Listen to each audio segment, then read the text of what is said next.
At dahil wala tayong side cam holder, gawa tayo DIY. Ito sa likod bahay meron akong nakitang PVC, kaya lang ano to, DDoS ang butas niya, o laki ng butas PVC, pero okay na yan, pwede yan. Agariin na lang natin sa 4 inches, pwede na 4 inches. Ayan, 4 inches na naputol na natin. Kunin na lang natin yung gitna ng 4 inches, bali 2 inches. Yan, lagyan lang natin ng marker. Tapos kunin muna natin yung circumference ng butas ng PVC. Kailangan makuha natin yung circumference ng loob, pero ang iano muna natin yung labas. Kasi ikakat natin para makagawa tayo ng oblong na 3 inches ang haba. Yun, oblong ang sukat ng pattern para sa gagamitin natin na salamin. Yun.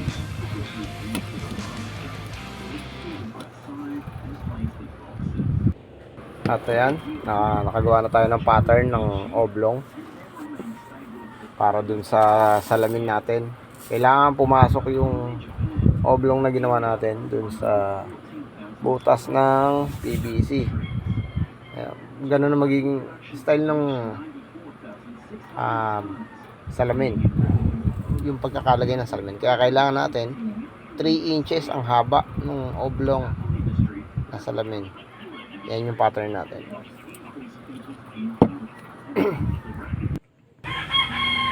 At ito ang gagamitin nating salamin. Yan. Oop. Ito na. Yan, nakagawa na tayo ng salamin na oblong ang sukat. Lalagyan na natin yung salamin natin na ginawa. Ito nga pala, nalagyan na natin ng PVC maliit dun sa gilid. Naibutas natin, tapos nadikitan na natin. Papasok lang natin yung yung salamin. Kailangan sakto-sakto dun sa dun sa PVC sa loob. Nakaslag siya, bali 45 degrees. Tama ba? 45 degrees ang pagkakalagay. Ganun. Yan. Ito, DIY lang natin tong side cam na to. Mabilisan lang. Wala kasi tayong gagamitin side cam, kaya yan, ginawa natin. Ayan. Dinikitan muna natin ng tape para hindi kumilos. Tapos saka lang natin didikitan. Saka lang natin ipifix yung salamin. Yan. Natin ng clamp. Yun. Lalagyan natin pala ng ng clamp. Ito, gumawa tayo ng stainless na manipis na stainless. May butas lang sa kabilang dulo. Pulmahan lang natin siya. Yun. Naidikit na natin yung salamin. Yun. Tapos nailagay na natin yung clamp na ginawa natin. DIY lang din. Gagawa naman tayo ng pinaka holder ng cellphone.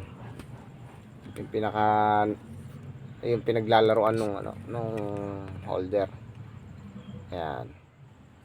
Ayan, pinlat lang natin yung yung PVC na biniyak. Tapos eto na.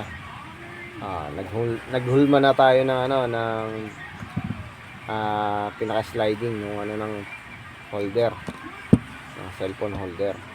Ilalagay na lang natin siya dun sa pinaka gilid. Ayan.